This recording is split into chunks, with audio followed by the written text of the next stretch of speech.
At ito na nga yung nalinis natin nung June 24 ito. Hindi ko kasi na-upload kahapon kasi sobrang busy tayo dun sa ating store. Nung araw nga na ito ay nagpahatid ako ng mga 2:00 sa aking asawa.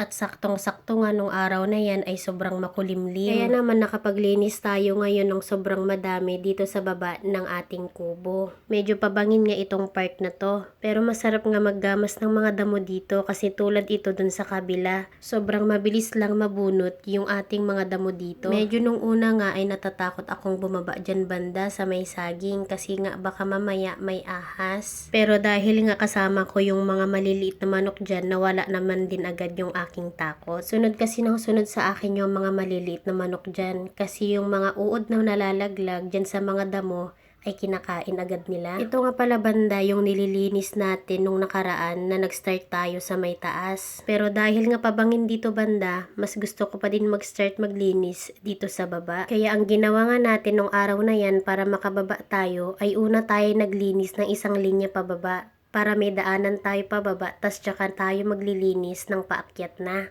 Mas masarap nga kasi mag-start dito sa baba kasi talagang mas malambot ang lupa. Hindi tulad dito sa may bandang taas, maklay ang lupa. Ayan na nga na naman yung dalawang manok natin. Bago nga ako naglilinis ay minsan inuunahan na nila ako dun sa may bandang lilinisan ko. Sobrang ingay nga ng mga manok at sa tingin ko naman ay nag-e-enjoy talaga sila dyan kasi madami nga silang nakukuha ng mga uod. Bukod nga kasi sa mga uod na manggagaling pa dyan sa mga damo, ay pagkabunot din ng mga damo ay may mga iilang uod sa ilalim na manggagaling dyan sa may lupa. Dun sa una pala ng vlog nating to ay doon ko na pinakita agad yung kabuuan ng nalinis natin nung araw na yan. At talaga namang madami-dami talaga tayong nalinis nung time na yan kasi yung panahon ay sobrang makulimlim. Bale nung araw nga na yan ay nag-focus tayo dito banda. Dahil nga pag mga ganong oras talaga ay mainit-init dito. Kaya hindi ako agad nakakapaglinis dito banda pag dumadating ako ng mga 2:00. Kaya buti na lang talaga maaga ako nagpahatid sa aking asawa. Yung part na yan pala ay dumating na yung aking kuya at nag-uusap kami. Dumaan nga lang dyan yung aking kuya. Nanggaling kasi siya sa bundok. Dun sa bundok nga na inaayos niya yung mga bukid na pagtatamnan nila ng mga palay. Ang sabi ko nga sa kuya ko ay may dala ako dyan na pagkain ng manok. Ipakain na lang niya kako. At eto na nga yung part na nalinis natin. At dyan na lang nga yung natitira pa.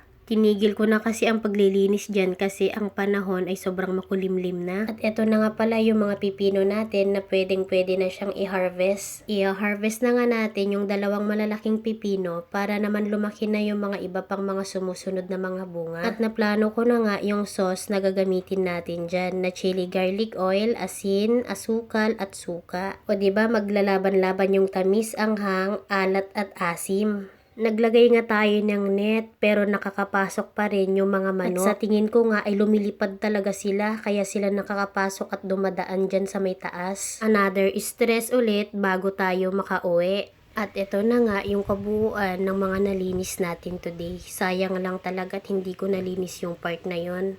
Paulan na nga kasi. Uuwi na nga kasi tayo bago tayo maabutan ng ulan. So yun lang for today's video. Thank you for watching.